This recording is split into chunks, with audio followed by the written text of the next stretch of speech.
¿Cómo es el paciente? Aquí los orígenes y el desarrollo del microbioma.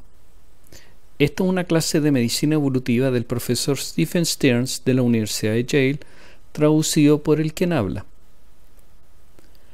¿Cuál es la composición del paciente y de nosotros mismos? Nos componemos de 10 trillones de células humanas, más 90 trillones de bacterias, virus y hongos. Hay más de 300 casos de genes microbianos únicos que igualan en su masa la cantidad de genes humanos. Esto es expresión de una muy larga historia de coevolución. Los cambios del microbioma reciente están producidos por la existencia de la cesárea, cambios en la lactancia materna, los tratamientos con antibióticos y la higiene, que todos afectan el microbioma. Y debido a sus interacciones con el sistema inmunológico, aumentan el riesgo de disfunción inmunológica en forma de alergia, asma, obesidad y enfermedades autoinmunes. Hay una enorme evidencia de coevolución, y esta incluye un paso más, el codesarrollo. El intestino humano es un órgano inmunológico inmenso. El desarrollo del tejido linfoide asociado al intestino se activa mediante señales producidas por las bacterias en el intestino. El genoma del mamífero ha externalizado esta función que le es esencial. Externalizó el desarrollo del sistema inmune. Esto está demostrado en experimentos en pequeños conejos axénicos, es decir, conejos infantiles sin microflora. Y también se ha demostrado que una de las bacterias más importantes en esto es el Bacteroides fragiles, que está involucrado en generar señales para el desarrollo intestinal. El permanente diálogo entre el microbioma intestinal y el sistema inmune ayuda a mantener un equilibrio inmunológico.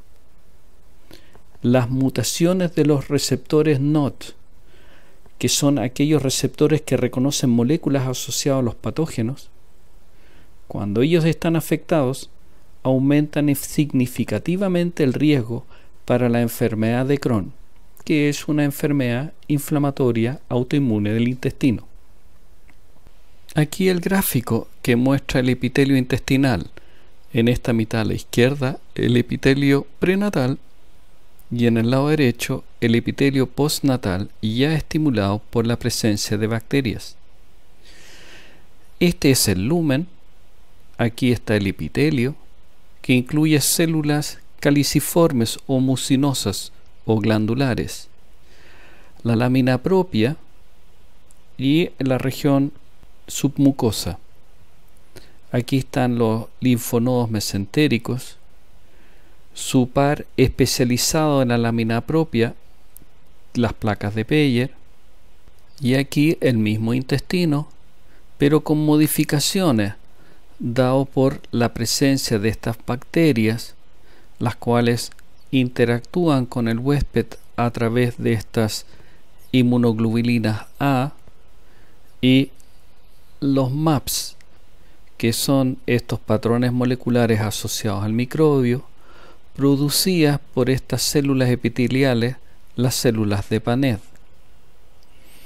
Y aquí se muestran estos mismos linfonodos y placas de Peyer inducidas y maduradas por la presencia de esta microflora.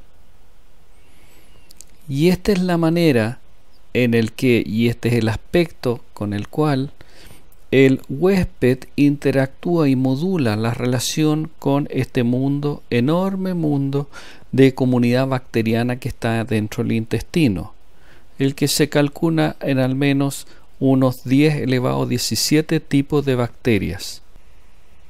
Un hecho muy interesante es que el epitelio intestinal está protegido por una capa de moco interior que es prácticamente estéril.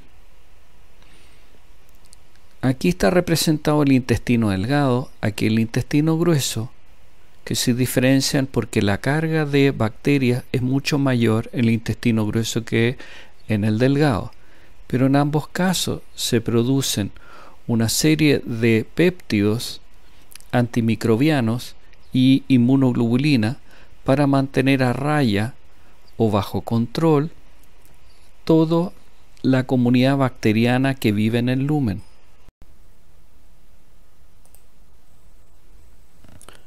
La formación del microbioma es un proceso sumamente complejo, entre otros, porque se forma a través de al menos 2 generaciones.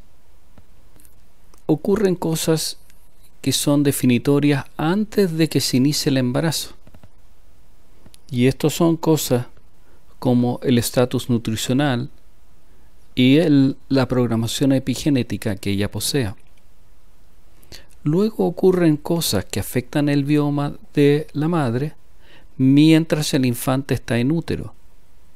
Y esto no son solamente la exposición microbiana o transferencia de anticuerpos, sino que el estrés, el humo del cigarrillo, factores nutricionales de la madre.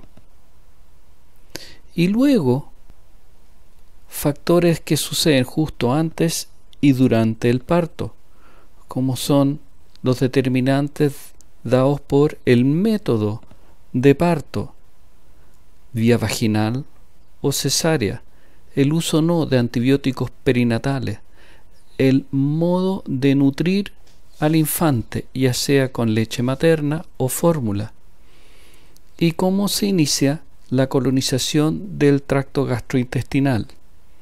Y en la infancia temprana, las eventuales infecciones, exposición a antígenos, son determinantes en cómo se va a organizar el sistema inmune con el nuevo bioma en el infante.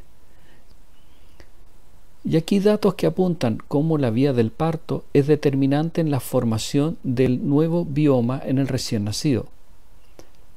Las cesáreas aumentan el riesgo del asma para esa persona. La atopía, que es una reacción alérgica hipersensible mediada por inmunoglobulinas E, por lo general con alguna base genética, interactúan con la exposición al alergeno. Por esta vía se generan atopías que incluyen el eczema, la fiebre del heno, conjuntivitis alérgica y asma alérgico. El parto vaginal conduce a una colonización que inicialmente es por bacterias aeróbicas, la Escherichia coli y el Streptococo, y luego es seguida por anaerobios, el Bacteroides, el Clostridium y el Bifidobacterium, cosa que sucede dentro de las primeras 2 semanas.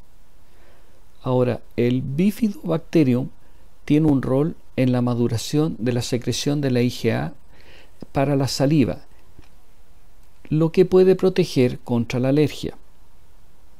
La cesárea, en cambio, produce una colonización más frecuente por Klebsiella, Enterobacter y Clostridium, distinto a la colonización por parto vaginal. Los niños nacidos por cesáreas tienen aumentado el riesgo al asma en un 20%, tienen un aumento en el riesgo de la atopía de un 1 a 4% y también un aumento en la alergia. Hay un número importante de científicos que ha buscado reducir este tipo de problemas, como por ejemplo el eczema, con el uso de probióticos. Aquí un estudio finlandés en el que se les dio a niños que tienen un riesgo genético de desarrollar eczema, se les dio desde la edad del destete hasta los 7 años probióticos. Y con esto demostraron poder reducir, no eliminar el problema, pero reducir la incidencia del eczema de este grupo, que es el grupo control, tratado con placebo, a este otro nivel de incidencia para el grupo que fue tratado con probióticos. Hay una reducción del 20%, lo que significa que efectivamente los probióticos son capaces de realizar una inmunorregulación. y qué hay en relación con la obesidad y cómo una cesárea aumenta el riesgo de la obesidad para los niños a la edad de 3 años. Esto es debido a que las bacterias no solo están involucradas en producir vitaminas, sino que están involucrados en la forma que se digieren los alimentos. Y las bacterias, median la absorción de los hidratos de carbono y de los ácidos grasos.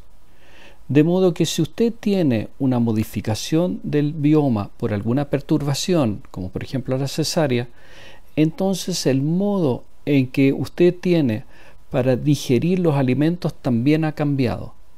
Y aquí lo que tenemos es el riesgo a la obesidad. Este es el riesgo a ser obesos en los niños que tuvieron parto vaginal. Y este es el riesgo de tener obesidad para los niños que tuvieron cesárea. Esta diferencia es algo menor para los que están solamente en sobrepeso. Pero aquí los realmente obesos tienen una diferencia muy marcada. Bueno, y lo siguiente que ocurre es la lactancia materna. Y esta resulta ser una gran idea para disminuir el riesgo de las enfermedades atópicas de los niños. Se ha visto que los niños con y sin atopías tienen un intestino con un microbioma que resulta distinto. Los bebés amamantados son colonizados con mucho menos Escherichia coli, Clostridium difficile y bacteroides que aquellos que han sido alimentados con fórmulas para bebés. La lactancia materna debe durar al menos 3 meses para que proporcione una protección contra las atopías y alergias. El estudio que permite afirmar esto se efectuó con el seguimiento de 1.218 niños desde su nacimiento hasta los 4 años. La lactancia materna puede reducir el riesgo de la obesidad. El mecanismo pudiera ser epigenético y un esquema que muestra una hipótesis es el siguiente. La leche materna aumentaría la población de bifidobacterios y con ello la disponibilidad de folato, lo cual aumenta y facilita la metilación del DNA, con lo cual se limita la transcripción de genes sin tener con ello efectos a largo plazo sobre el metabolismo. En cambio, los niños alimentados con una fórmula tendrían un aumento de los firmicutes o bacterias endobacterias del tipo filo, que la mayoría son gram positivos, y estos aumentan la disponibilidad de butiratos, los cuales sí aumentarían la acetilación de histonas y con ello aumentarían una transcripción de genes que sí son capaces de cambiar el metabolismo a largo plazo, con cambios permanentes en patrones metabólicos. Esta posibilidad abre la interesante perspectiva terapéutica de tratar de disminuir las diferencias en el bioma producidas por estas dos fórmulas o formas de alimentación precoz en el lactante, disminuyendo esta diferencia persistente en la flora intestinal con el uso de probióticos. ¿Y qué hay con que los antibióticos aumentan el riesgo de la obesidad y las atopías? Cualquier uso de antibióticos antes de la edad de 2 años duplicó el riesgo de la fiebre del heno y al eczema en un estudio realizado en el Reino Unido. Por el otro lado, el uso precoz de antibióticos aumenta el riesgo de la obesidad en forma leve, pero estadísticamente significativa, tanto en humanos para los primeros 6 meses de vida, como en los ratones para las primeras 7 semanas de vida. Exposiciones más tardías al antibiótico no aumentan el riesgo de la obesidad. ¿Cuál es el impacto de la higiene en la salud pública? Este puede ser dramático. ¿Y cuál es el impacto de la higiene en la salud pública? El impacto puede ser dramático. Aquí vamos a comparar dos poblaciones, el sur de Finlandia con la población rusa de Carelia. Estas dos poblaciones comparten las mismas características genéticas, porque fueron una sola comunidad hasta antes de la Primera Guerra Mundial. Ahora, la incidencia en Finlandia de la enfermedad de Crohn es 5 veces superior a la en Carelia. La presencia del Helicobacter en Finlandia es solo 5% comparado con el 73% en Carelia. Los ingresos entre estas dos poblaciones es dramáticamente distinto. $25.130 per cápita en Finlandia y solo 1.600 en Carelia. Y la presencia de mascotas es muy superior en la población de Carelia. Existen diferencias similares para la hepatitis A, la toxoplasmosis, el enterovirus y los nematodos intestinales. Y aquí vemos un gráfico que muestra la incidencia anual de la diabetes tipo 1 entre los niños de 0 y 14 años, tanto en Carelia, aquí abajo, significativamente menor, que en Finlandia, significativamente superior. Esto apunta a que la complejidad del bioma es necesario para mantener una mejor calibración inmunológica y evitar enfermedades autoinmunes como la mayor incidencia vista aquí para los finlandeses de la diabetes tipo 1. Ambientes más sucios, con mayor interacción con el medio ambiente, con más hepatitis, enterovirus, toxoplasmosis, nematodos y Helicobacter serían protectores por tener mejor calibrado la respuesta inmune. ¿Y cuáles serían los posibles mecanismos? Primero, la competencia en la respuesta. Los agentes infecciosos desencadenan respuestas inmunes mucho más fuertes y estas compiten con las respuestas mucho más débiles provocadas por algunos alergenos y autoantígenos. Segundo, el mecanismo de la regulación. El efecto supresor de un antígeno también suprime la respuesta inmune a otros antígenos, una especie de supresión por vecindad. Los agentes infecciosos podrían estimular a células reguladoras para amortiguar las respuestas autoinmunes y sus respuestas alérgicas. La inmunidad innata. Agentes infecciosos podrían activar el sistema inmune innato mediante la generación de células dendríticas telerogénicas que activan a células telerogénicas T reguladoras. En definitiva, aún no sabemos cuál de los mecanismos está involucrado. Ahora, el ecosistema intestinal puede alternar entre dos estados estables alternativos, un estado saludable y un estado más degradado.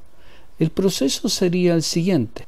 Cuando un infante tiene un desarrollo de un bioma y un intestino normal, tiene una condición intestinal saludable con mecanismos complejos y una sofisticada contención inflamatoria y que resiste muy bien la colonización, manteniendo con la nutrición feedback positivos para sostener este bioma saludable.